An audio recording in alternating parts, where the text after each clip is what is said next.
from privatization proceeds and 1.77 trillion naira from drawdowns from bilateral and multilateral sources. How will the House really investigate the issue of borrowings?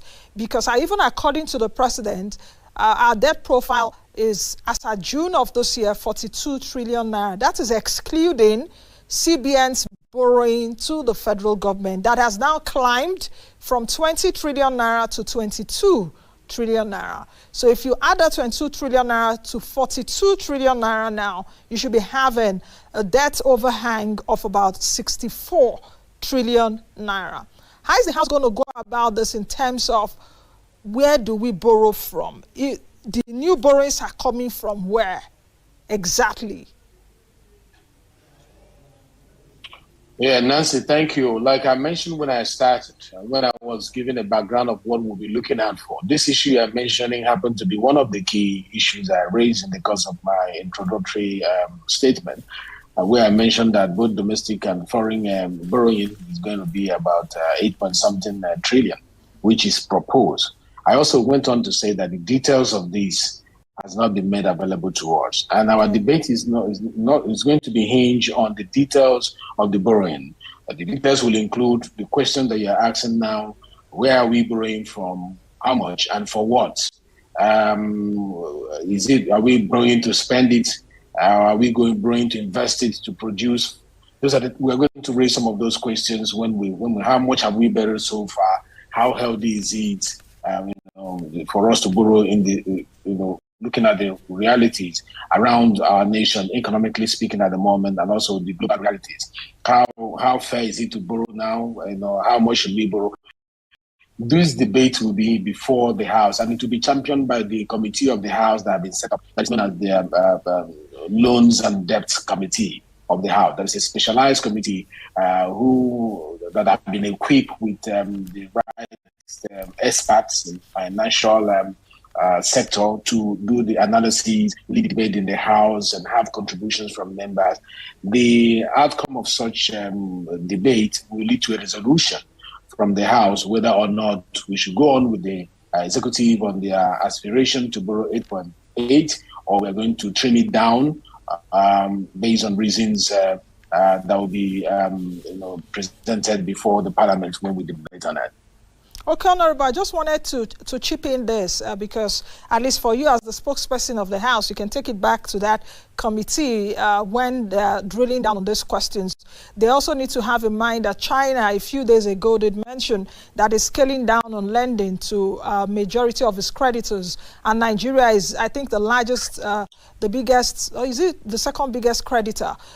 Nigeria is owing China, I think, about $3.5 billion. Or $3.9 billion, in fact, from $3.5 billion. So if China is saying we are putting the brakes on borrowing, they should also be telling you, lawmakers, where they will be borrowing from. And the next question to them also should be the capacity to repay those loans. Because as it is right now, debt servicing to revenue ratio is so high. In fact, I think it's one of the worst in the world as we speak. So I just needed to put that in. Now, you mentioned MDA's oversight earlier on while you were talking.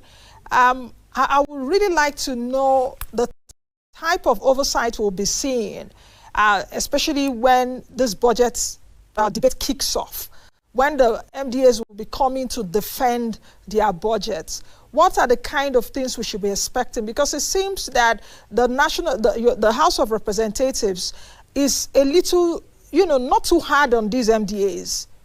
That is the sense we are getting.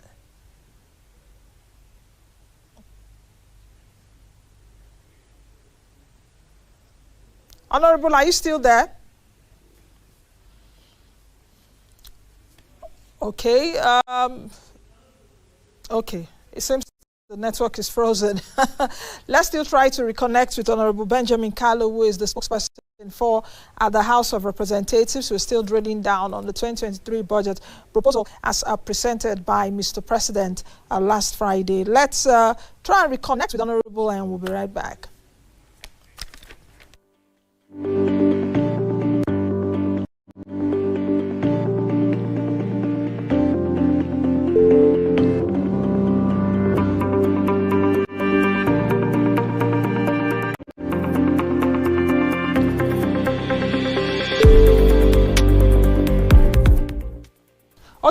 Honorable, sorry, I think the network was frozen at the point there. I actually asked earlier what kind. I heard you. Okay, you had the question. Yeah, I had the question that what are we going to be looking out for when we engage with the MDS? Yes. When they come for budget presentation, the things we'll be looking out for will be, first of all, the budget performance report. We want to know the one of 2022. How did they fare? What did they achieve? From there, we'll be able to know whether what they are bringing on board has not been captured before, and how many percentage of that was done, especially when the president has said, I am not doing new projects. What I'm doing is finishing up the ones that we have started, so that it's not every time we'll be opening new projects. So based on that, we will start from that former budget to this budget. And this new budget, we are interested in seeing whether the National Development Plan of the nation is followed by the proposals by the MDAs. They must justify whatever they are putting there against National Development Plan of the country for this year. They must justify it based on also on the MTAV, which is a product that is based on research, deliberation by the arms of government, the executive and the legislature. And so if we see strange things that will not allow us to achieve the development plan of the nation currently, we will actually question that and ask for that to be reviewed. So the truth remains, it's not when we wear our boxing glove, we will show that the parliament is actually out to do their job. We will let the executive know where they need to get it right, as allowed by the Constitution, and we will help them get it right so that we can move on. Anyone thinking that the project that has come from Mr. President will return back to Mr. President the way it came, then does not understand the meaning of the power of the pause. We will review, and then such review will be the reflection of what Nigerians want. Remember, we're going to have a public hearing. Beyond our debates, we're going to have a public hearing like any other piece of legislation. And the feedbacks from you during that engagement, including the one I'm having with you here as we are speaking, is being documented, and the House will listen to you and all your opinion, because we make use of that as a tool in understanding what the public want that we represent. That way will tailor the law to reflect the needs of the people. So it won't be done by us alone. We'll be looking out for the interests of Nigerians in the entire process. Now, let's take a look at that aspect that the president did mention, privatization proceeds. And I'm really interested in that. I don't know if you have so much details concerning the privatization proceeds, which the president did say 206.18 billion naira from privatization proceeds. I'm wondering what will be sold at this time to generate those. Are they going to be like the NIPP assets that we've been trying to privatize since 2014, for instance? And even how much proceeds did we even get from PHCN privatization? I think the asset was sold for about $2.6 billion. So I would really like to know if there's clarity or the kind of questions that would also be asked concerning the new sales from government assets. This is a very good question and a very sensitive one. Sensitive in the sense that we have not done so well in our privatization outing. We've not done, as a nation, we have not done so well with our privatization outings. And the expected result and the expectation management of the government while engaging in that has not yielded something that will, make Nigerians proud that we went from public to private, and these are the results. The difference between when we were in public and now that we're in private management. That is why the Parliament is going to be very careful in, understanding what the executive have in mind with regards to that particular aspect of the budget. It's one of the things that will not be taken hook, line, sinker. We don't have all the details at the moment, but I'm sure by the time the MDAs in charge of these presents it before the relevant committees, We will. I'm also a member of our appropriation committee. We will, from the subcommittees of the House, gather again at the appropriation committee for us to do a critical analysis of whether or not we need it now, and if yes, why, with who, and when. So these are the things that we're going to look at. For me to speak on that aspect now, it means like doing the job for the executive. We are the examiners here. The executive are coming to convince us that their dissertation is logical and is defendable. So let them come and defend it. If we have holes, I'll be back here on this your channel to discuss the budget further while the budget presentation and debate is going on. I'm going to be coming once in a while to update the Nigerian people on how far we're doing. So let's keep our fingers crossed until we engage with the MDAs. Okay. Since, Honorable, you talked about you being the examiner, now take me as your own examiner, because an examiner has an examiner.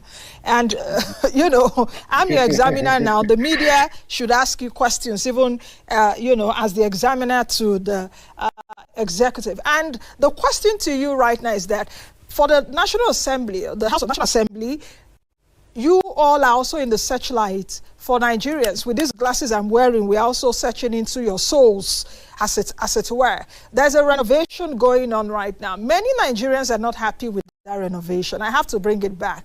30 billion naira earmarked into the budget for it, but I'm aware that about 9.2 billion or so has been paid to the contractors. Nigerians are of the view that you guys over there are very wasteful at this point, that we need all the resources we can get.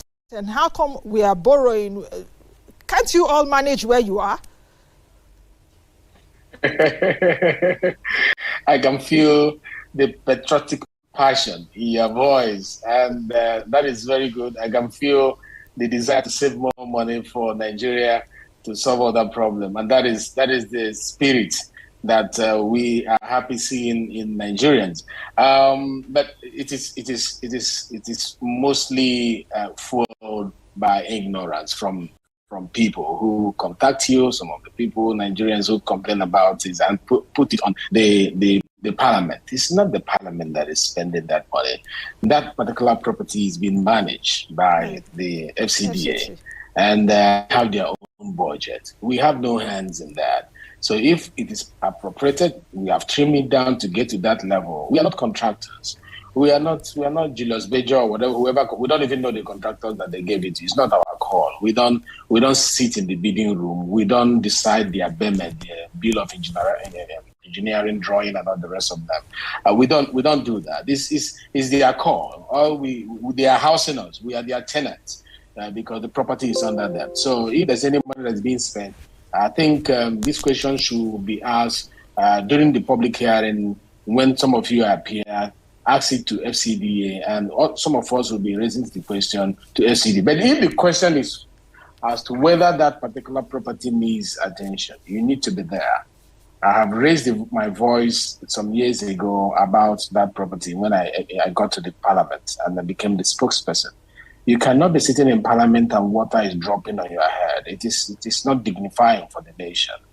You cannot be sitting in plenary and it appears as if the roof is going to cave in. And we preach health and safety. We oversight from Health and Safety Committee, and we want other agencies and private sector to comply with health and safety. We made the law for health and safety. How can we make the law and then also we expose ourselves to the hazards of health and safety non-compliance compliant environment? That place needed to be touched. Most of the things are no longer working there. Most of the convenience are not working, and people will come for public hearing. I'm sure you've been there before, and you are using your hand fan to fan yourself. And the air conditioners not working, the telephones are not working. So many things have gone back there, and it needs to be touched up. As per the amount, we are not the one about the amount. But as per the need, we are the ones who need it to be fixed. And some of the people who are, fighting for this, some of them may not even be returning to the House of Reps or Senate. Some of them have moved on to become governor or have moved on to join private sector.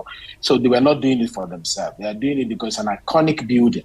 that is one of the images that we pride ourselves in. And so we are not building it for the members. We are building it for the dignity of a nation called Nigeria.